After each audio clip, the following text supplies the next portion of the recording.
Hi, endometriosis പ്രഗ്നൻസിക്ക് ഒരു തടസ്സമാകുമോ? എല്ലാവർക്കും വരുന്നൊരു സംശയമാണിത്.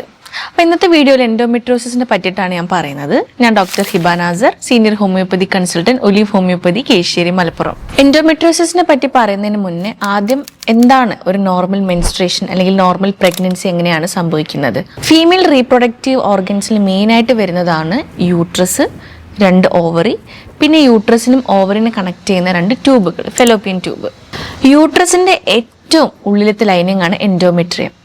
അപ്പോൾ മെൻസസ് ആവുന്നതിന് മുന്നേ, അതായത് ബ്ലീഡിങ് സംഭവിക്കുന്നതിന് മുന്നേ ഹോർമോണൽ ഇൻഫ്ലുവൻസ് കാരണം ഈ എൻഡോമെട്രിയത്തിന്റെ തിക്നെസ് കൂടുകയും പിന്നെ മെൻസസിന്റെ സമയത്ത് ഇത് പൊട്ടി ബ്ലഡായി പുറത്തോട്ടേക്ക്, വജീന വഴി പുറത്തോട്ടേക്ക് പോവുകയാണ് ചെയ്യുന്നത്. മെൻസസ് ആയി ഏകദേശം 14-ാം ദിവസമാണ് ഓവം റിലീസ് ആവുക. അതായത് ഓവറിയിൽ മെച്ചുറായിട്ടുള്ള ഓവം റിലീസ് ആവുകയും അത് ട്യൂബ് വഴി ഇറങ്ങി യൂട്രസിലെത്തി സ്പേമുമായി ഫ്യൂസ് ചെയ്തിട്ട് അങ്ങനെയാണ് ഭ്രൂണം, എംബ്രിയോ ഫോം ചെയ്യുന്നത്. പ്രഗ്നൻസി സംഭവിച്ചിട്ടില്ലെങ്കിൽ ഹോർമോണിന്റെ അളവ് കുറയുകയും അതുവഴി മെൻസസ് സംഭവിക്കുകയും ചെയ്യുന്നു. ഇതാണ് ആ ഒരു സൈക്ലിക്കൽ പ്രോസസ്സ്. എൻഡോമെട്രിയോസിസിൽ എന്താണ് സംഭവിക്കുന്നത്? നേരത്തെ പറഞ്ഞല്ലോ, യൂട്രസിന് ഏറ്റവും ഉള്ളിലത്തെ ലൈനിങ് എൻഡോമെട്രിയം കട്ടി കൂടുകയും അത് പിന്നെ ബ്ലഡായി പുറത്തോട്ടേക്ക് പോവുകയാണ് ചെയ്യുന്നത്. ഈ യൂട്രസിന് ഉള്ളിലത്തെ എൻഡോമെട്രിയം യൂട്രസിന് പുറത്ത് വളരുന്നൊരവസ്ഥയാണ് എൻഡോമെട്രിയോസിസ്. യൂട്രസിന് പുറത്ത് എന്ന് പറയുമ്പോൾ ഓവറിലാകാം, ട്യൂബിലാകാം, യൂട്രസിന് മുൻവശത്ത് മൂത്രാശയുണ്ട്, ബ്ലാഡറിൽ വരാം, യൂട്രസിന് പിൻവശത്തായിട്ട് നിൽക്കുന്ന റെക്റ്റം അല്ലെങ്കിൽ മലാശയത്തിലും ഈ ടിഷ്യൂ വളരാം. അതുകൂടാതെ യൂട്രസിന് റെക്റ്റത്തിനിടയിലായിട്ട് ഒരു കുഞ്ഞു സ്പേസ് ഉണ്ട്, പോർച്ച് ഓഫ് ഡുഗ്ലാസ് എന്ന് പറയും, അവിടെയും ഈ എൻഡോമെട്രിയൽ ടിഷ്യൂ വളരാം. യൂട്രസിന്റെ ഉള്ളിലത്തെ ലൈനിങ് ആയിട്ടുള്ള എൻഡോമെട്രിയത്തിന് എന്തെല്ലാം ചേഞ്ചസ് വരുന്നു? അതായത് ഹോർമോൺ ഇൻഫ്ലുവൻസ് കാരണം അതിന്റെ ഗ്രോത്ത് സംഭവിക്കുന്നു, മെൻസസിന്റെ സമയത്ത് അത് പൊട്ടി ബ്ലഡായിട്ട് പുറത്ത് പോവുകയും ചെയ്യുന്നു. അതേ മാറ്റങ്ങൾ തന്നെ യൂട്രസിന് പുറത്ത് വളരുന്ന എൻഡോമെട്രിയൽ ടിഷ്യൂസിന് സംഭവിക്കുന്നു. ഹോർമോൺ ഇൻഫ്ലുവൻസ് കാരണം അത് വളരുകയും മെൻസസിന്റെ സമയത്ത് പൊട്ടുകയും, പക്ഷെ അതിന് പുറത്ത് ബ്ലഡ് പുറത്ത് പോകാനുള്ള ഒരു സ്പേസ് അവിടെ ഇല്ല. അങ്ങനെ ടിഷ്യൂസ് അവിടെ കെട്ടിക്കിടന്ന് അവിടെ നീർക്കെട്ട് ഉണ്ടാക്കുകയും ഇൻഫ്ലമേഷനും ഇറിറ്റേഷനും ഒക്കെ ഉണ്ടാക്കി അസഹ്യമായിട്ടുള്ള വേദനയും മറ്റ് കോംപ്ലിക്കേഷൻസും ഒക്കെ സംഭവിക്കുകയാണ് ചെയ്യുന്നത്. അപ്പൊ എന്തൊക്കെയാണ് ഈ എൻഡോമെട്രിയോസിസിന്റെ സിംറ്റം? വേദന, കഠിനമായിട്ടുള്ള അസഹ്യമായിട്ടുള്ള വേദന, ഇതാണ് പ്രധാന സിംറ്റം. സ്റ്റാർട്ടിങ്ങിലൊക്കെ ആണെങ്കിൽ മെൻസസിനോടനുബന്ധിച്ചിട്ടായിരിക്കും വേദന വരുന്നത്. മെൻസസിന്റെ ഒരു ദിവസം മുന്നേ ആയിട്ടോ അല്ലെങ്കിൽ മെൻസസിന്റെ സമയത്തോ കഠിനമായിട്ടുള്ള പെൽവിക് പെയിൻ, അതായത് അടിവയറ് വേദന, ബാക്ക് പെയിന്, സൈഡിലൊക്കെ വേദന. ചിലപ്പോൾ ഈ പേഷ്യൻസ് ഒരു ദിവസം 2-3 പെയിൻ കില്ലർ കഴിച്ചാൽ പോലും വേദനയ്ക്കൊരു ശമനം കിട്ടാനുള്ള ചാൻസ് ഇല്ല. വേദന മാത്രമല്ല, അവർക്ക് ഭയങ്കരമായിട്ട് ഓക്കാനും ഛർദിയും ഒക്കെ ഉണ്ടാകും, നല്ല ക്ഷീണം ഉണ്ടാകും. ചിലപ്പം യൂറിൻ പാസ് ചെയ്യുന്ന സമയത്ത് നല്ല വേദന ഉണ്ടാകും, അല്ലെങ്കിൽ സ്റ്റൂൾ പാസ് ചെയ്യുന്ന സമയത്ത് നല്ല വേദന ഉണ്ടാകും. ചിലപ്പോൾ നല്ല മലബന്ധം ഉണ്ടാകാം, ബന്ധപ്പെടുന്ന സമയത്തൊക്കെ സഹിക്കാൻ പറ്റാത്ത വേദന ഉണ്ടാകാം. ബ്ലീഡിംഗ് ഒക്കെ ചിലപ്പോൾ ഇറഗുലർ ആയിരിക്കും, ചിലപ്പം ഒരുപാട് പ്രൊഫ്യൂസ് ആയിട്ടുള്ള ബ്ലീഡിംഗ് ഉണ്ടാകും. അതോടൊപ്പം ക്ഷീണവും ബാക്ക് പെയിനും ഉണ്ടാകും. എൻഡോമെട്രിയോസിന്റെ ഒരു ഭാഗമായിട്ട് ഓവറിലാണെങ്കിലും ട്യൂബിലാണെങ്കിലും ചിലപ്പം സ്കാറിങ്ങും അഡ്ഹഷൻസും ഒക്കെ സംഭവിക്കും. അതായത് യൂട്രസും ട്യൂബൊക്കെ ഒട്ടിപ്പിടിക്കുന്ന ഒരവസ്ഥ. അത് വന്നു കഴിഞ്ഞാൽ ഭയങ്കര സഹിക്കാൻ പറ്റാത്ത വേദനയായിരിക്കും. ഈവൻ മെൻസസ് അല്ലാത്ത സമയത്ത് പോലും ഇവർക്ക് കഠിനമായിട്ടുള്ള അടിവയറ് വേദന ഉണ്ടാകാം.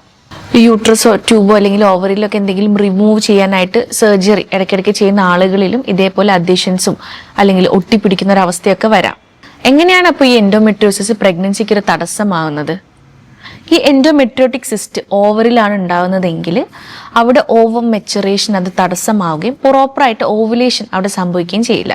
ഇപ്പോൾ പ്രോപ്പർ ഓവുലേഷൻ സംഭവിച്ചിട്ടില്ലെങ്കിൽ സ്പേമുമായിട്ട് ഫ്യൂസ് ചെയ്യാൻ ഓവം യൂട്രസിലോട്ടേക്ക് എത്തുന്നില്ല. അത് ഒരു കാരണമാണ് പ്രഗ്നൻസിക്ക് തടസ്സമാകാൻ. രണ്ടാമത്തെ ഒരു കാരണമാണ് നേരത്തെ പറഞ്ഞ പോലെ യൂട്രസ് ട്യൂബൊക്കെ ഒട്ടിപ്പിടിക്കുന്ന ഒരു അവസ്ഥ. അഡ്ഹഷൻസ് കാരണം ട്യൂബ് ഒട്ടിപ്പിടിച്ച് കഴിഞ്ഞാൽ ഈവൻ ഓവുലേഷൻ സംഭവിച്ചാൽ പോലും ഓവത്തിന് ട്യൂബിലൂടെ പാസ് ചെയ്യാനുള്ള ഒരു സാധ്യതയില്ല, യൂട്രസിലോട്ടേക്ക് എത്താനുള്ള ഒരു സാധ്യതയില്ല. അപ്പം ഇങ്ങനെയും അതൊരു പ്രഗ്നൻസിക്ക് തടസ്സമാകാം. പിന്നെ ഒരു കാരണമാണ് എൻഡോമെട്രിയോസിസ് ഉള്ള ആളുകൾ ബന്ധപ്പെടുന്ന സമയത്ത് അസഹ്യമായിട്ടുള്ള വേദന ഉണ്ടാകും. അതും പ്രഗ്നൻസിക്ക് ഒരു തടസ്സം തന്നെയാണ്. അപ്പം നിങ്ങൾ എന്താണ് ശ്രദ്ധിക്കേണ്ടത്? എപ്പോഴും മെൻസസ് ആകുന്ന സമയത്ത് കഠിനമായിട്ടുള്ള വേദന അനുഭവിക്കുന്നുണ്ടെങ്കിൽ എന്തുകൊണ്ടാണ് ആ വേദന വരുന്നത് എന്നത് പെട്ടെന്ന് ഡയഗ്നോസ് ചെയ്ത് അതിനനുസരിച്ചുള്ള ട്രീറ്റ്മെൻറ്റ് എടുക്കണം. നേരത്തെ തന്നെ ഇത് തിരിച്ചറിഞ്ഞ് ട്രീറ്റ്മെൻറ്റ് എടുക്കുകയാണെങ്കിൽ നമുക്ക് ഇത് മാറ്റിയെടുക്കാൻ വളരെ എളുപ്പമായിരിക്കും. എൻഡോമെട്രിയോസിസ് ആളുകൾ ശ്രദ്ധിക്കേണ്ടത് ഹോർമോണിന്റെ അളവ് കുറയ്ക്കാൻ സഹായിക്കുന്ന ഭക്ഷണവും അതുപോലെ നീർക്കെട്ടൊക്കെ കുറയ്ക്കാൻ സഹായിക്കുന്ന ഭക്ഷണങ്ങളൊക്കെ മാക്സിമം ഇൻക്ലൂഡ് ചെയ്യുക. ഫൈബേഴ്സ് ഇൻക്ലൂഡ് ചെയ്യുക. ഫൈബേഴ്സ് എന്ന് പറയുമ്പം പച്ചക്കറിയിലും ഫ്രൂട്ട്സിലൊക്കെ ധാരാളം ഫൈബേഴ്സ് അടങ്ങിയിട്ടുണ്ട്. അത് നന്നായിട്ട് കഴിക്കാം. പിന്നെ ധാന്യങ്ങൾ കഴിക്കാം, പരിപ്പ് വർഗ്ഗങ്ങൾ, പയറ് വർഗ്ഗങ്ങളൊക്കെ മാക്സിമം നിങ്ങളുടെ ഡയറ്റിൽ ഇൻക്ലൂഡ് ചെയ്യുക. omega-3 ഫാറ്റി ആസിഡ്സ് ഇൻഫ്ലമേഷൻ കുറയ്ക്കാൻ നന്നായിട്ട് സഹായിക്കും. അപ്പം മീനുകൾ, ചെറുമീനുകൾ കഴിക്കാം, walnut, flax seeds, chia seeds ഒക്കെ ഡയറ്റിൽ ഇൻക്ലൂഡ് ചെയ്യുക. മഗ്നീഷ്യം എന്നുള്ളൊരു കമ്പോണൻറ്റ് മസിൽസിനെ റിലാക്സ് ചെയ്യാൻ നന്നായിട്ട് സഹായിക്കും. അപ്പോൾ പീരിയഡ്സിൻ്റെ സമയത്തുള്ള വേദനയൊക്കെ കുറയ്ക്കാൻ മഗ്നീഷ്യം നന്നായിട്ട് സഹായിക്കും.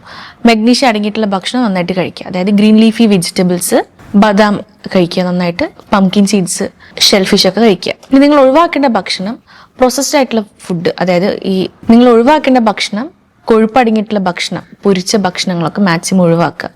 പഞ്ചസാരയുടെ ഉപയോഗം മാക്സിമം കുറയ്ക്കുക. പുറത്തുനിന്ന് വാങ്ങിക്കുന്ന പാക്ഡ് ആയിട്ടുള്ള ജ്യൂസും പ്രോസസ്ഡ് ആയിട്ടുള്ള ഫുഡൊക്കെ മാക്സിമം അവോയ്ഡ് ചെയ്യുക. റെഡ് മീറ്റ് കഴിക്കുന്നതിൻ്റെ അളവ് നിങ്ങൾ കുറച്ച് കൊണ്ടുവരിക. ഗ്ലൂട്ടന് ധാരാളം അടങ്ങിയിട്ടുള്ള ഭക്ഷണങ്ങൾ, മൈദ, പാസ്ത, ബ്രെഡ്, ഇതിൻ്റെയൊക്കെ അളവ് മാക്സിമം നിങ്ങൾ കുറയ്ക്കുക. ഇതിനോടൊപ്പം തന്നെ പ്രോപ്പറായിട്ട് ഡെയിലി ഒരു 40 മിനിറ്റ് ഒരു ചുരുങ്ങിയതൊരു കണക്കിൽ എക്സസൈസും ചെയ്യുക. ഇതുമായി ബന്ധപ്പെടുത്തി കൂടുതൽ എന്തെങ്കിലും സംശയങ്ങളുണ്ടെങ്കിൽ വീഡിയോയിൽ കൊടുത്തിട്ടുള്ള വാട്സാപ്പ് നമ്പറിൽ നിങ്ങൾക്ക് മെസ്സേജ് അയക്കാം. താങ്ക്